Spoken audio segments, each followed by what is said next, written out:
In corporate, bitter truth is that your career is in hand of your manager. So if your manager is good, your career is good. And if your manager is bad and toxic, then nobody can help you. You will be in difficult situation. And I've seen so many people resigning because of their manager. They feel so frustrated. They feel that now they have no career because their manager is so bad and he is so toxic.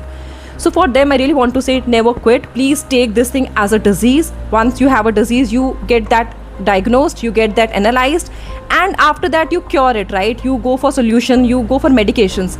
Then why to quit in this kind of situation? Why we don't take these kind of situations seriously? We think that we will be able to deal with these toxic managers on our own and we will be able to find out solution.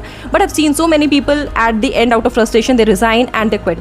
So for me, I really want to say that one should be treating the situation where they have a toxic manager and they're failing to cope as a disease. Identify that your manager is toxic or he is a good manager. If he is not micromanaging you, if he is giving you ownership of your work, if he is having the trust in you, if he is not, making fun of you or maybe giving sarcastic comments publicly, and somewhere you also from deep within understand that he is supporting me, then that is a good manager. And toxic manager is never going to trust you.